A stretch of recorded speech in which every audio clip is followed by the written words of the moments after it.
શું ફરક નથી પડતો। આ બંને મુદ્દાને લઈને આજે સીધું અને સટમાં વાત કરવી છે, વિસ્તારથી શરૂઆત કરવી છે ગાંધીનગરની એક ઘટનાથી, જ્યાં એક તંત્રની અડાવડતના કારણે એક માસૂમ બાળકનો ભોગ લેવાયો છે।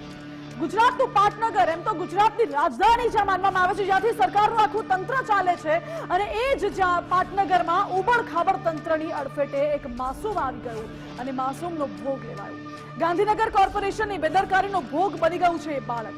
નિર્માણાધીન કૃત્રિમ તળાવમાં ડૂબી જતા એ બાળકનું મોત થયું છે। સેક્ટર 1માં આ કૃત્રિમ તળાવ બનાવવાની કામગીરી ચાલી રહી હતી અને તળાવની ફરતે કોઈ જ પ્રકારની આળસ ઊભી કરવામાં નથી આવી। સવારે બાળકનો મૃતદેહ અહીંથી મળી આવે છે, બાળકનો મૃતદેહ બહાર કાઢવામાં આવે છે। મહત્વપૂર્ણ છે કે ગઈકાલે સાંજે બાળક ઘરેથી રમવા માટે બહાર જાય છે અને બાળક 7 વર્ષનો હતો જે ગુમ થઈ જાય છે। પરિવારજનો શોધખોળ કરે છે અને આજે સવારે આ તળાવમાંથી એ બાળકનો મૃતદેહ મળી આવે છે। પરિવારે આખી રાત શોધખોળ કરવા છતાં બાળક મળ્યો નહીં અને સવારે બાળકનું માથું દેખાતા તેનો મૃતદેહ બહાર કાઢવામાં આવ્યો। તળાવની આસપાસ ન તો કોઈ સિક્યોરિટી ગાર્ડ છે, ન કોઈ બેરિકેડિંગ કરવામાં આવ્યું છે, ન કોઈ બોર્ડ લગાવવામાં આવ્યું છે। એક તો વરસાદ આવ્યો છે, બધાને ખબર છે કે તંત્ર કયા પ્રકારની કામગીરી કરે છે। ખાબોચિયાઓ ભરાઈ જાય છે, ક્યારેક તળાવો ઓવરફ્લો થઈ જતા હોય છે। અહીંયા દ્રશ્યો જોઈને શું ખબર પડવાની છે કે આ વિસ્તારમાં પાણી ભરાયેલું છે, તો ત્યાં નિર્માણાધીન તળાવની કામગીરી ચાલી રહી છે। કેવી રીતે ખબર પડશે? ન કોઈ બેરિકેડિંગ છે, ન કોઈ બોર્ડ લગાવવામાં આવ્યું છે, કોઈ જ પ્રકારની કામગીરી તંત્ર દ્વારા સાવચેતી માટે કરવામાં નથી આવી અને હવે આ બાળકનો ભોગ લેવાયો છે, તો જવાબદાર કોણ છે? શું એ અધિકારીઓ જવાબદાર છે? શું એ ગાંધીનગરનું તંત્ર જવાબદાર છે? એમ તો ગુજરાતની રાજધાની કહો છો, જ્યાંથી સરકારી તંત્ર ચાલતું હોય છે અને ત્યાં જ આવો ઘાટ સર્જાયો છે। સવાલો એટલા માટે ઉઠાવવા પડે છે કારણ કે તળાવની ફરતે કશું જ દેખાતું નથી। બેરિકેડ કેમ નથી મૂકવામાં આવ્યા તળાવની ફરતે? જ્યારે પણ કોઈ તળાવની કામગીરી થતી હોય તો આજુબાજુ બેરિકેડ મૂકવાના હોય, બોર્ડ લગાવવાનો હોય, કાર્ય પ્રગતિમાં છે, કામકાજ ચાલુ છે। ગાંધીનગર મનપાને આટલી મોટી બેદરકારી કેમ ન દેખાઈ, એ પણ સવાલ ઉઠી રહ્યો છે। શું કોઈ કોન્ટ્રાક્ટર વચ્ચે છે, વચેટિયા વચ્ચે છે કે કેમ? પાટનગરની આવી ખસ્તા હાલત છતાં તંત્ર કેમ ઊંઘી રહ્યું છે? અને કોઈનો ભોગ લેવાય તો શું એ પછી જ જાગશે નિંભર તંત્ર? ચોમાસામાં ખોદકામ કર્યું પરંતુ તકેદારી કેમ રાખવામાં નથી આવતી? કામ ચાલુ હતું તો પછી તકેદારી રાખવામાં કેમ ના આવી? માત્ર બોર્ડ લગાવવામાં શું જાય છે તંત્રનું? માસૂમ બાળકના મોત માટે આખરે હવે જવાબદાર કોણ છે? તપાસના નામ પર ક્યાં સુધી આવા નાટકો ચાલતા રહેશે? આ બધા સવાલો ઉઠી રહ્યા છે। ઘટના મતલબ કાલ સાંજે રમવા માટે બહાર નીકળ્યો તો 7:30ની અરાઉન્ડ આજુબાજુ ઘરેથી। મતલબ જનરલી રોજ ઘરેથી આ રીતના રમવા નીકળે છે, ગાયત્રી મંદિરને આ બાજુ સેક્ટર 1ના ગાર્ડનને એ રીતના છોકરાઓ। પણ કાલે આ રીતના રમવા નીકળ્યો અને પછી રાત્રે 10-11 વાગ્યા સુધી ઘરે ના આવ્યો, એટલે એના મમ્મીએ મને જાણ કરી કે કુલદીપ હજુ ઘરે આવ્યો નથી। તો એના પછી અમે તપાસ આજુબાજુના એરિયામાં જ્યાં આવા કામ ચાલી રહ્યા છે એ બધી તપાસ કરી, પણ ત્યાં અમને મળ્યો નહીં। એટલે અમે નજીકના પોલીસ સ્ટેશનમાં એક અરજી બી આપી હતી રાત્રે, અને સવારે ફરીથી જ્યારે શોધખોળ ચાલુ કરી ત્યારે અહીંયા પણ પાણીમાં એનું ખાલી હેડ થોડું દેખાતું હતું, જેથી કરીને થોડો શક ગયો અને અંદર ઉતારીને અમે જ્યારે બહાર એ વસ્તુ ખેંચ્યો ત્યારે કુલદીપની ડેડ બોડી બહાર મતલબ નીકળી। અને તંત્ર ઘણા ટાઈમથી આ રહ્યું કામ આ રીતના મૂક્યું છે, કોઈ સિક્યુરિટી ગાર્ડ નથી, અહીંયા પણ કોઈ બેરિકેડ મૂક્યા નથી અને તંત્ર આડેધડ કામ કરી રહ્યું છે। ગાંધીનગર મહાનગરપાલિકાના પાપ અને ગંભીર બેદરકારીના કારણે એક 7 વર્ષના માસૂમ બાળકનો જીવ ગયો છે।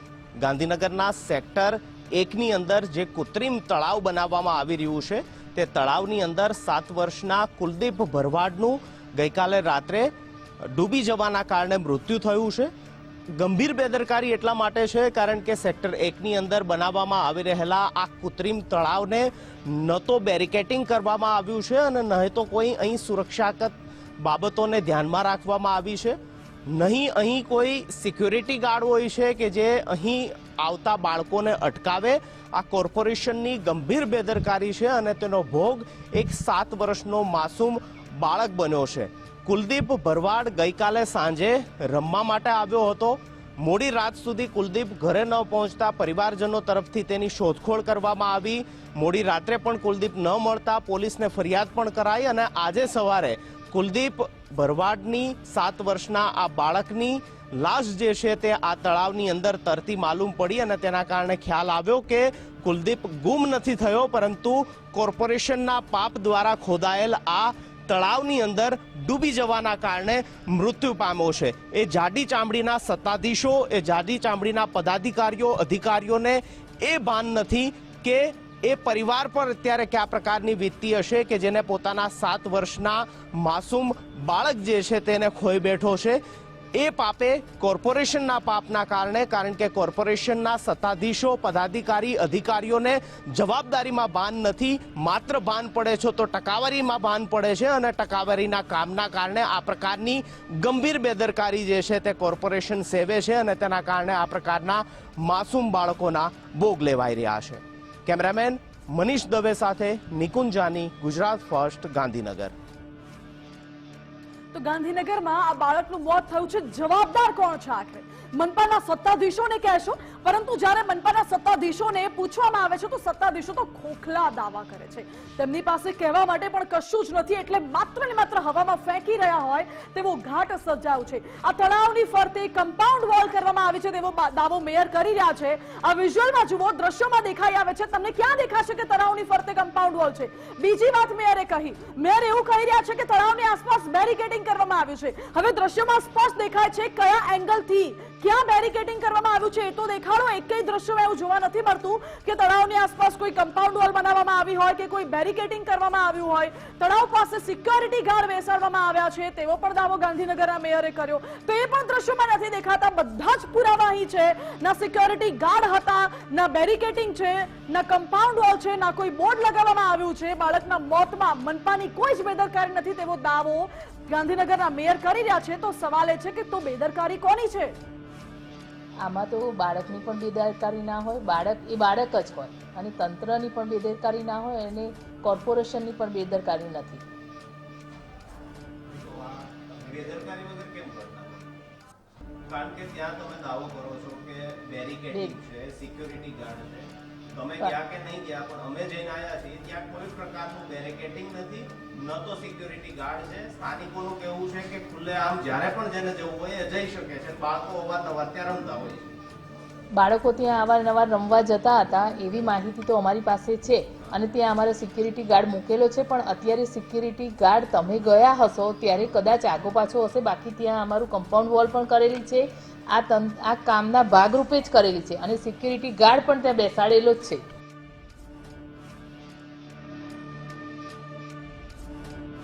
મેયરનું કહેવું છે કે અહીં પૂરી તકેદારી રાખવામાં આવી છે.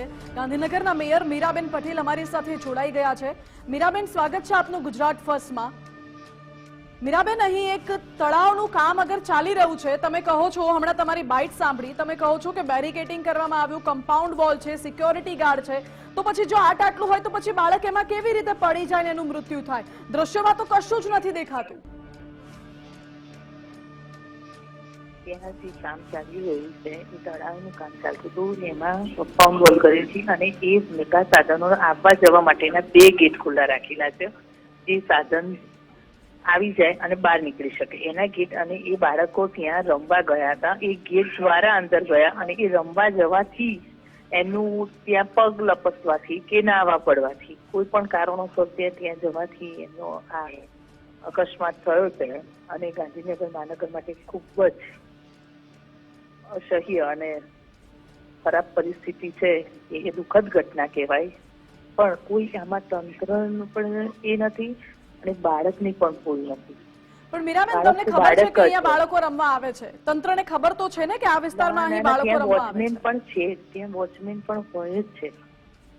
જે ઇન એક્ઝિટ માટેના 2 ગેટ ખુલ્લા રાખેલા છે, ત્યાં પણ વોચમેન મૂકેલા જ છે.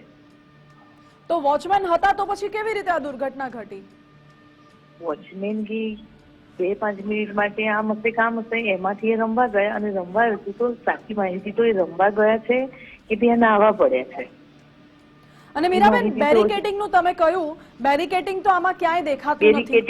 બેરિકેડિંગ નહીં, કમ્પાઉન્ડ વોલ કરેલી છે. અને આ જે બનાવ બન્યો છે ને જે કામ ચાલી રહ્યું છે એમાંનો જ એક ભાગ છે. વોલ કરી છે એમાંનો જ એક ભાગ છે. કમ્પાઉન્ડ વોલ પણ દ્રશ્યોમાં એવી કઈ ખાસ નજરે નથી પડી રહી કે અગર કોઈ ત્યાં જાય તો એ વિસ્તારમાં ન જઈ શકે કે અટકી જાય, અને ના તો ત્યાં કોઈ બોર્ડ લગાવવામાં આવ્યું છે કે કાર્ય ચાલુ છે કે એવું કશું જ? ત્યાં બોર્ડ તો નહીં, પણ કમ્પાઉન્ડ વોલ કર્યું છે, વોચમેન બેઠેલા છે એટલે માટે નહીં. બાકી આ બનાવ બાળકોના ત્યાં રમવા જવાથી થયો છે. હવે એ રમવા જવાથી થયો, પૂરતી માહિતી મળી નથી હજુ. જે માહિતી આવશે એમ અમે તમને જણાવીશું. બાળકોના ત્યાં રમવા જવાથી આ બનાવ બન્યો છે, તો મીરાબેન, તંત્રની એટલી તો જવાબદારી આવે કે અહીં કોઈ ખાસ ધ્યાન રાખવામાં આવે? તંત્રની પૂરી જવાબદારી આવશે ને તંત્ર એ કામ કરી જ રહ્યું છે. એ કામના ભાગરૂપે તો ત્યાં વોચમેન બેસાડેલા છે, સિક્યુરિટી ગાર્ડ ત્યાં બેસાડેલા છે. ઓકે, સિક્યોરિટી ગાર્ડ બેસાડી રાખ્યા, કમ્પાઉન્ડ વોલ બનાવેલી છે. તમારી વાત અગર માની પણ લઈએ તો પછી આટલી મોટી દુર્ઘટના સર્જાઈ છે, જવાબદાર કોણ? એ કોન્ટ્રાક્ટર હશે કે કોઈ અધિકારીઓ હશે? આમાં જે પણ જવાબદાર હશે ની માહિતી દ્વારા જે પણ નીકળશે એમાં અમે કડક પગલાં લઈશું એના પર. કયા પ્રકારની કાર્યવાહી થશે? કારણ કે મીરાબેન, આવી અનેક ઘટનાઓ ચોમાસામાં બને છે અને પછી વાત રફે દફે થઈ જતી હોય છે. આવા કેટલાય લોકોએ જીવ ગુમાવ્યા હશે. આટલી મોટી ઘટના તો ક્યારેય ના બની હોય. નાના મોટા ખાડા પડ્યા હોય, ગાડી ભરાઈ હોય, એવી ઘટના બની હોય. આવું અકસ્માત, આટલો મોટો અકસ્માત ક્યારેય ના થયો હોય અને જે પણ તંત્ર જવાબદાર હશે એના પર અમે ચોક્કસપણે પગલાં લેવાના છીએ. ઓકે મીરાબેન, આભાર આપનો. તો ગાંધીનગરના મેયર હતા મીરાબેન, જેમનું એવું કહેવું છે કે ત્યાં સિક્યોરિટી ગાર્ડ બેસાડવામાં આવ્યા છે, પરંતુ જે તે સમયે સિક્યોરિટી ગાર્ડ આડાઅવડા થયા હશે અને બાળકો રમવા આવ્યા અને એ દરમિયાન દુર્ઘટના સર્જાઈ છે. જોકે હજુ પણ આ વાત ઉપર વિશ્વાસ નથી આવતો. અમારી સાથે નિશિત વ્યાસ, જિલ્લા કોંગ્રેસના પ્રમુખ જોડાઈ ગયા છે. નિશિતભાઈ, સ્વાગત છે આપનું ગુજરાત ફર્સ્ટમાં. નિશિતભાઈ, ગાંધીનગર જ્યાંથી આખા ગુજરાતનું તંત્ર ચાલે છે, જ્યાંથી આખા ગુજરાતની સરકાર કામ કરે છે, એ જ ગાંધીનગરના તંત્રએ એટલી મોટી બેદરકારી દાખવી કે આજે એક બાળકનો જીવ ગયો છે. આમાં બેન એવું છે, આ તો આજે આપના ધ્યાનમાં આવ્યું છે અને આપને ધ્યાનમાં આવી છે અને આપે એની નોંધ લીધી એ માટે મીડિયાનો પણ અમે આભાર માનીએ છીએ. ગાંધીનગર જે ખરેખર પ્લાન સિટી હતું, એ પ્લાન સિટીને જે રીતે અનપ્લાન કર્યું છે, રોજ સરકાર આવી વાતો કરે કે અમે આને મોડલ રોડ બનાવીશું અને બીજે દિવસે એ 6 મહિના પછી વાત કરો તો એ વાતનો હિસાબ ના આપે. તમે નવી ઘટના એની વાત કરે, કોણ કોન્ટ્રાક્ટર છે, કોન્ટ્રાક્ટર શું ટોલ ટેક્સ ભરે છે, અમને ખબર નથી, પણ સરવાળે કામ કિંમત ચૂકવાય છે એ કામ થતું નથી. ગાંધી જ્યારે પણ કોઈ બી વિશ્વનો કોઈ બી માણસ એને ખરેખર આના વખાણ કર્યા હતા અને ગ્રીનેસ્ટ કેપિટલ વર્લ્ડનું એને બિરુદ મળ્યું હતું. અને આજે જે ખાડા નગર માટે ના હોય એના કરતા ભયંકર ભૂવા પડ્યા. જી, તારીખ અને સમય સાથે કહું, આપણા પૂર્વ મુખ્યમંત્રીની શોકાજલી સભામાં અમે પ્રમુખ માન્ય શક્તિસિંહ ને પૂરી ટીમ જયારે ત્યાં ગયા હતા અને ત્યાંથી અમારે બીજા કાર્યકરોને ત્યાં પણ આવી દુઃખદ ઘટના થઈ હતી અને પ્લેન હાદસામાં બીજા ગાંધીનગરના જે હતા એમને મળવા જતા હતા ત્યારે જ ગાંધી શક્તિસિંહ ગોહિલે જ ઇન્ટરવ્યુમાં કહ્યું છે 24માં જતા હતા ત્યાં આખું ડમ્પર ઉતરી જાય એવા પડ્યા હતા. ડમ્પર, વ્યક્તિ તો ભૂલી જાવ, ડમ્પર આખું ઉતરી જાય એવા 40 કુવા પડ્યા હોય એવી પરિસ્થિતિ થયું છે. અધિકારીઓ કંટ્રોલ નથી ને અધિકારીઓ પર રાજનીતિક વ્યક્તિઓ કેમ નથી એ મોટો પ્રશ્ન જ છે. જે કોન્ટ્રાક્ટ ગાંઠતો નથી, કોન્ટ્રાક્ટર એમ કે છે કે પોતાના રિસોર્સ મોટા છે એટલે ના તો એને કોઈ અધિકારી કહી શકે છે, ના કોઈ અધિકારી માગે છે. એટલે નિશિતભાઈ, સમસ્યા ઠેરની ઠેર જ છે, કારણ કે અનેકવાર રજૂઆતો કરવામાં આવી છે અને આ પ્રકારની આટલી મોટી ગંભીર બેદરકારી જ્યારે ગુજરાતનું સૌથી ક્લીનેસ્ટ ગ્રીનેસ્ટ સિટીનો દાવો કરતું તંત્ર કરતું હોય તો એ ચિંતાનો વિષય છે. ભાજપના શાસનમાં ચાલતા તમામ પ્રોજેક્ટોમાં આ જ મોટી તકલીફ છે, કારણ કે એમાં ઓફિશિયલી કમિશન વેચડીનો વેપાર કરવાનો હોય છે, જે જવાબદારીઓ કોન્ટ્રાક્ટરોને આપવામાં આવતી હોય છે બીજી, એના લીધે એ કામ થાય છે અને એનું આ દુઃખદ ઘટનામાં પરિણામ છે. આ તો તમે બાળક ગુજરી ગયું એટલે તમારે ન થાય.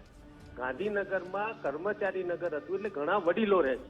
જી બિલકુલ નિશિતભાઈ, એટલે સમસ્યા એ જ છે, ઘણી બધી જગ્યાએ ખાડાઓ છે અને આ બાબતે હવે તંત્ર જાગશે ક્યારે, સુધરશે ક્યારે એ સવાલ છે. કારણ કે તમે અને હું હશું તો આપણે તો વાતો કરશું કે આક્ષેપ કરી લગાવીશું કે તંત્રને સવાલ કરીશું, પરંતુ જ્યાં સુધી એ તંત્ર ઊંઘમાંથી જાગીને કામગીરી નહીં કરે ત્યાં સુધી એનું કોઈ જ પરિણામ જોવા નથી મળવાનું. નિશિતભાઈ, આભાર આપનો અમારી સાથે જોડાવા માટે. કોંગ્રેસ પણ આ બાબતે રજૂઆત કરી ચૂકી છે, સવાલ ઉઠાવી રહી છે, પરંતુ એ નિંભર તંત્ર જાગશે ક્યારે એ સવાલ છે. જો કે નિંભર તંત્રના પાપના જેટલા પુરાવા આપીએ એટલા ઓછા છે, કારણ કે માસૂમનો ભોગ લેવાયા બાદ તંત્ર જાગ્યું છે અને આડશ ઊભી કરી, પરંતુ હવે શું, પાણી આવ્યા પછી પાળ બાંધવાનો મતલબ શું?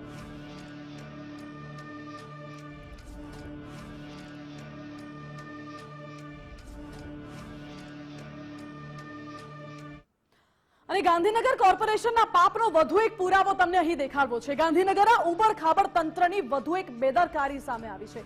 સેક્ટર 23માં આખી ગાડી ખાડામાં ઉતરી ગઈ હતી. આ ઘટના બની ત્યાં નજીકમાં જ એક સ્કૂલ આવેલી છે. જો કે પરિસ્થિતિ એવી સર્જાઈ કે કચરાની વાનથી ખાડામાંથી આ ગાડીને બહાર કાઢવાની ફરજ પડી એવી પરિસ્થિતિ સર્જાઈ. ગાંધીનગર મહાનગરપાલિકાના બાબુ હવે આળસ મરડો, કારણ કે બહુ જ લાલિયાવાડી થઈ ગઈ છે. પ્રજા જાગી જાય એ પહેલા જો તંત્ર જાગી જાય તો સારું છે, નહીં તો એ તંત્ર માટે સારું નહીં રહે. પ્રજા કંઈક કરશે તો. આજ મુદ્દે મારી સાથે ન્યૂઝરૂમથી અમારા આસિસ્ટન્ટ એડિટર ઉમંગ રાવલ લાઈવ જોડાઈ ગયા છે. ઉમંગ, ગુજરાતનું capital, cleanest greenest city of Gujarat, જ્યાંથી ગુજરાતનું સરકારી તંત્ર ચાલે છે, અને ત્યાં જેવી પરિસ્થિતિ છે કે રસ્તાઓ પર ખાડાઓનું રાજ છે સરકાર કરતા વધારે, અને એક માસૂમનો ભોગ પણ એ પ્રકારે લેવાયો છે તંત્રની અણઆવડતના કારણે. માનસી, આખી મહાનગરપાલિકા છે ને માત્ર એક સમ ખાવા પડતો અન્ય પક્ષનો વ્યક્તિ કોર્પોરેટર તરીકે ચૂંટાઈને આવ્યો છે. બાકી બધી સીટ ઉપર ભારતીય જનતા પાર્ટીના કોર્પોરેટરો ચૂંટાઈને આવ્યા છે. અને સાથે ગુજરાતનું પાટનગર એટલે ગાંધીનગર છે કે જ્યાં સરકાર ખુદ બિરાજમાન થાય છે. અને એ જ પાટનગરની હાલત આપણને એમ લાગે કે છેવાડાના વિસ્તાર, આપણા ઘણા બધા એવા દ્રશ્યો જોયા છે છોટા ઉદેપુરના એવા કે જેમાં મહિલાઓને, સગર્ભા મહિલાઓને જોડી કરીને લઈ જવું, એવી દશા કંઈક ગાંધીનગરની હોય ને એ દેખાઈ રહી છે. અગાઉ પણ આખા રોડ બેસી જવા અને અત્યારે જે ઘટનાઓ બની કે કૃત્રિમ તળાવ બનાવવા માટેનો જે ખાડો ખોદેલો હતો ત્યાં આગળ એક બાળક જાય છે ને ત્યાં મોતને ભેટે છે. પછી અન્ય એક સેક્ટરની અંદર આખી ગાડી છે એ ખાડાની અંદર ગરકાવ થાય છે. આ ગાંધીનગરની તસવીર કે જ્યારે મોટા નેતાઓ, અન્ય દેશના પણ મોટા નેતાઓ આવે ને તો આ ગાંધીનગરમાં લઈ જાય ને ત્યાં આગળ ફોટો સેશન થાય છે. ત્યાં આગળ મહાત્મા મંદિર જ્યાં બનાવ્યું ત્યાં મોટા કન્વેન્શન પ્રોગ્રામ થાય છે. ત્યાં સૌથી મોટા રાજ્યના સૌથી સારા અને મોટા પ્રોગ્રામ જ્યાં થાય, જ્યાં એમ કહીએ કે નાક કહેવાય ગુજરાતનું, એ નાક અત્યારે જે કોર્પોરેશન છે એટલે કે ગાંધીનગર મ્યુનિસિપલ કોર્પોરેશન છે ને નાક વઢાવવાનું કામ છે કરી દીધું છે ને એટલા માટે જ ક્યાંક આ પરિસ્થિતિ ઊભી થઈ છે. અને જ્યારે કેન્દ્રીય ગૃહમંત્રી આવે ત્યારે પણ એમણે અધિકારીઓનો અને જે કોર્પોરેટરો છે, પદાધિકારીઓ, તેમનો ઉધડો લઈ લીધો હતો કે તમે આ શું દશા કરી નાખી છે ગાંધીનગરની. અને તેમ છતાં પણ જ્યારે આ બાળકનું મૃત્યુ થાય છે ત્યાં આગળ કોઈ બેરિકેટિંગ નહોતું, સિક્યુરિટી ગાર્ડ નહોતા બેઠા. તેમ છતાં પણ મેયર એવું કહે છે કે અમે બેરિકેટિંગ કર્યું હતું, ત્યાં અમે સિક્યુરિટી ગાર્ડ બેસાડ્યો હતો. તો દીકરો ગયો કઈ રીતે, છોકરો ત્યાં પહોંચ્યો કઈ રીતે સિક્યુરિટી ગાર્ડ અને તો મેં બેરિકેટિંગ કર્યું હોય તો. અને આપણા જ સંવાદદાતા નિકુંજે ત્યારે મેયરને ત્યારે જ પ્રશ્ન પૂછી લીધો હતો ને ત્યારે જ કહી દીધું હતું કે અમે મેડમ મેયર સાહેબ અમે ત્યાં ગયા હતા ને ક્યાંય તમારા બેરિકેડિંગ નથી દેખાય ને કોઈ તમારું સિક્યુરિટી ગાર્ડ નથી દેખાયું. પણ પોતાની ભૂલ ક્યારે પણ કોર્પોરેશન સ્વીકારવાનું નથી અને એનું પરિણામ છે મોત દેખાઈ રહ્યું છે. ક્યાં સુધી મોત ઉપર પણ તમે તમારો બચાવ કરતા રહેશો, ક્યાં સુધી તમે છે એ ક્યાંક કોકના ઉપર ખભાના બંદૂક ફોડતા રહેશો. અને ક્યારેક તો સ્વીકારી લો કે આ અમારી ભૂલ હતી અને આ થયું છે, દુઃખદ છે, એવું કહેવાના જગ્યાએ તમે એમ કહો છો કે સિક્યુરિટી ગાર્ડ અને બેરિકેડિંગ કર્યું હતું. એટલે શરમ એ વાતની આવે કે ગુજરાતનું પાટનગર ગાંધીનગર અને નાક વઢાયું એ પણ ગાંધીનગર કોર્પોરેશનના કારણે. જી ઉમંગ, આભાર આપનો. એટલે ગુજરાતનું પાટનગર જ્યાં પરિસ્થિતિ એવી છે કે એક માસૂમનો ભોગ તંત્રની બેદરકારીના કારણે લેવાયો છે. બીજી તરફ ખાડાઓનું રાજ એટલું છે કે જ્યાં ગાડીઓ ફસાઈ જાય છે અને કચરાની ગાડીથી આ ગાડીને ખેંચીને બહાર કાઢવાની ફરજ પડે છે.